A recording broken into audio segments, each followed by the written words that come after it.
Uma refeição feliz começa com todos os familiares dizendo juntos: Itadakimasu, vou me servir.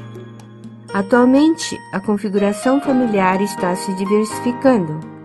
Estão surgindo famílias nucleares, aumentando lares onde ambos os pais trabalham fora, assim como estão aumentando lares com apenas um dos pais. Estão surgindo também lares onde não só as mães, mas também os pais estão se esforçando na educação e criação de filhos, em cozinhar, em se dedicar aos demais afazeres domésticos. Apesar disso, o fato de que uma refeição proporciona felicidade e energia para viver é algo que ainda hoje permanece inalterável desde os tempos remotos. Porém, na atualidade, estão sendo apontados vários problemas que envolvem a refeição no lar. Já ouviram falar sobre a palavra koshoku, ou seja, refeição solitária? Um dos significados desse termo koshoku é a refeição que a pessoa toma sozinha, sem diálogo com ninguém. No caso de uma criança, se ela come sozinha, a refeição não será equilibrada em nutrientes, pois não haverá ninguém na família que chame a sua atenção sobre o que se deve comer. E por se tratar de uma refeição sem diálogo, a criança poderá vir a ter dificuldade também na comunicação com outras pessoas. Existem ao todo 6 tipos de koshoku, incluindo esse caso de koshoku, onde os familiares não se servem do mesmo cardápio, cada qual comendo aquilo que prefere. E é sabido que todos esses tipos de koshoku provocam influência na saúde e no desenvolvimento mental. Essa situação ocorre porque as pessoas, mesmo tendo tempo, não cozinham e compram os pratos já prontos dentro de um estilo de vida mais prático. A professora Junko Taniguchi, suprema presidente da Associação Pomba Branca, dentro do seu livro Delícias sem a carne, lanches com as graças sazonais, nos ensina sobre a importância de se preparar as refeições, escrevendo o seguinte: o preparo das refeições é um trabalho importante que não pode ser negligenciado sequer um dia.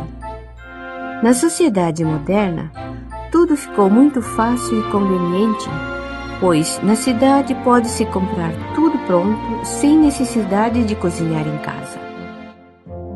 Mas o prato preparado em casa contém o sentimento e a consideração para com as pessoas que dele vão se servir, algo que não existe nas comidas prontas que estão à venda.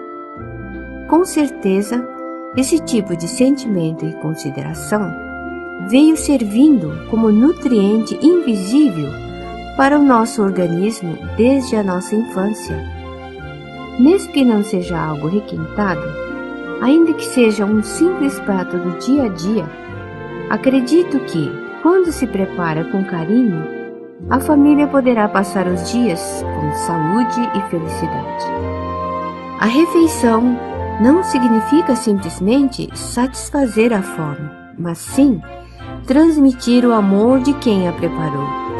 Mesmo que não tenhamos tempo suficiente, é importante nos alimentarmos com comida que tenha sido preparada com as próprias mãos, ainda que seja uma comida simples, como um bolinho de arroz, e comer desfrutando do diálogo com a família.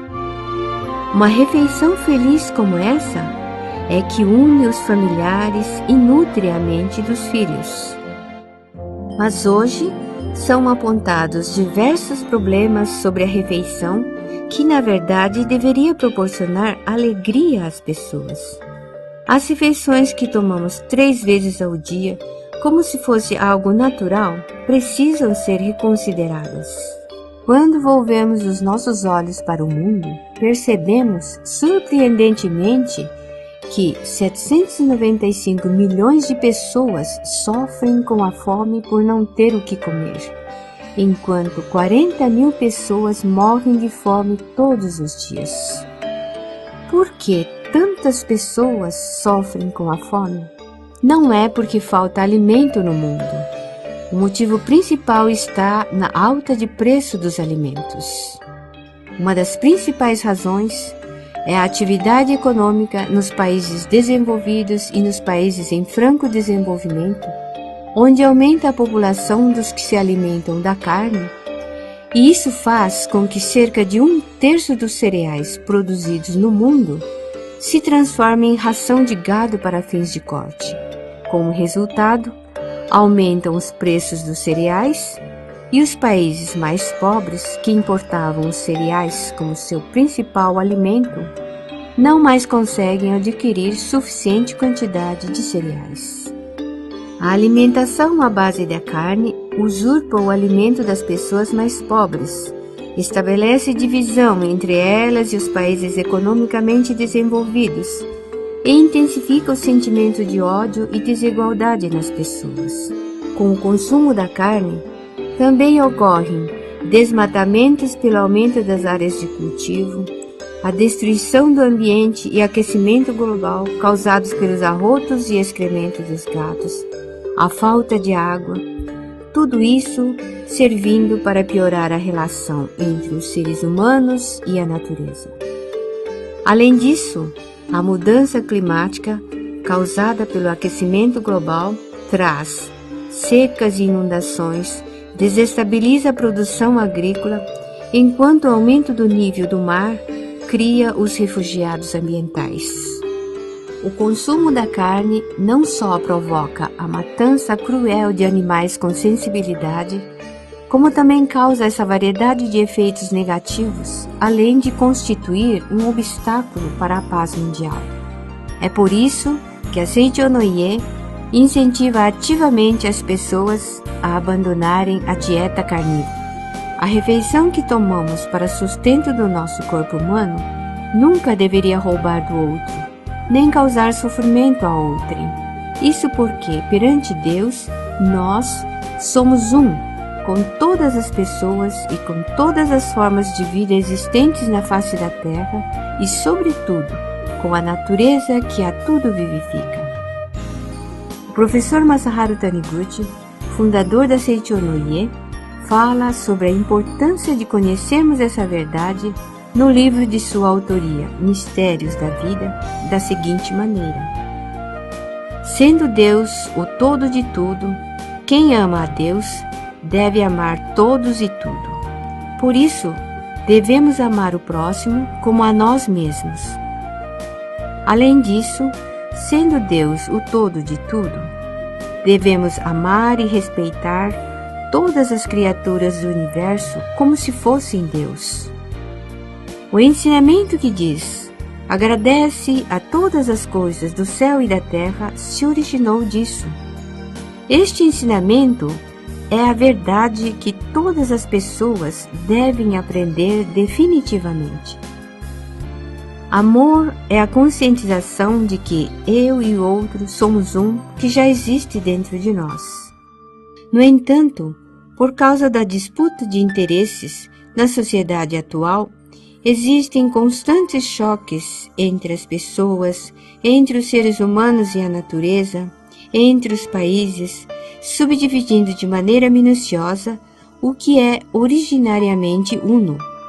A função que faz retornar ao estado original de unidade aquilo que aparenta estar separado é chamada de trabalho de Musubi, ou seja, o poder de união.